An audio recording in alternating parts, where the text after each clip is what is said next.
Meditações sobre o Antigo Testamento, Levítico 9, versículos 1 a 24.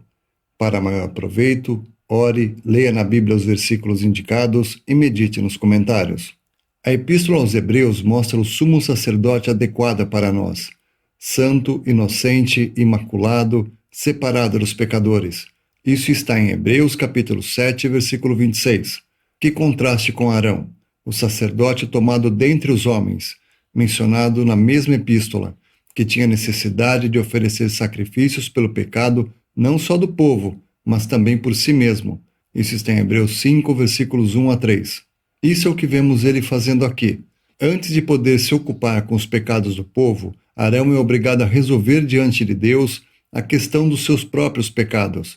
É um princípio geral, cuja importância o Senhor nos lembra no Sermão da Montanha. Para ser capaz de tirar o argueiro que está no olho do seu irmão, é necessário primeiro tirar a trave no próprio olho. Mateus 7, versículos 3 a 5. O final do capítulo nos mostra que, feita a propiciação e resolvida a questão do pecado, a bênção pode vir para o povo através do autor da propiciação. A glória de Deus pode ser manifesta e a alegria pode ser expressa livremente. Tais são também as bem-aventuradas consequências da obra de Cristo para o povo de Deus hoje. Que Deus nos ensine a apreciá-las e a responder da mesma maneira.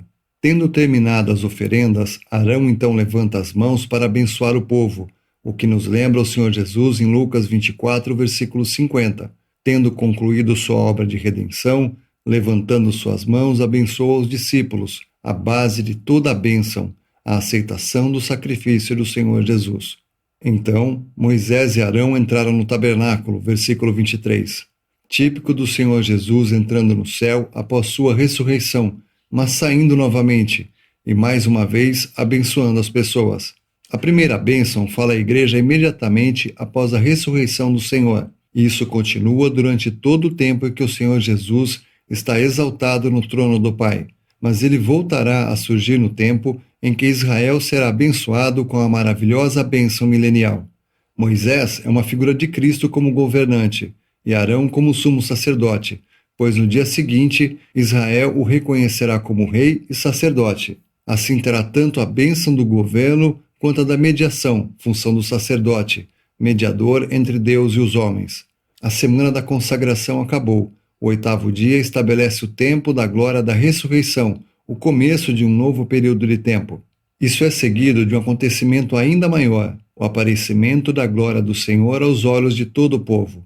Só é possível ver a glória de Deus sem ser consumido pelo juízo divino depois de ter resolvido a questão do pecado. Assim como na época de sua vinda em glória majestosa, todo mundo será subjugado pela luz de sua manifestação. Para isso, saiu fogo diante dele para consumir o holocausto e a gordura do altar. Assim, Deus indicou sua aceitação da oferta e ele mesmo foi glorificado. Foi a mão de Deus que acendeu o fogo sobre o altar para consumir o holocausto. Fogo que nunca se apagaria. Foi o fogo de Deus, e não o fogo do homem que consumiu o sacrifício. Vemos isso no versículo 24. De duas maneiras as pessoas foram afetadas por isso. Primeiro, elas gritaram, indicando sua apreciação do que era manifestamente a vontade do Senhor. Números capítulo 23, versículo 21. Em segundo lugar, eles caíram sobre as suas faces, mostrando humilhação voluntária de si mesmos diante dele, subjugados pelo reconhecimento de sua majestade. Texto baseado em diversos autores que se reuniam apenas ao nome do Senhor nos séculos 19 e 20.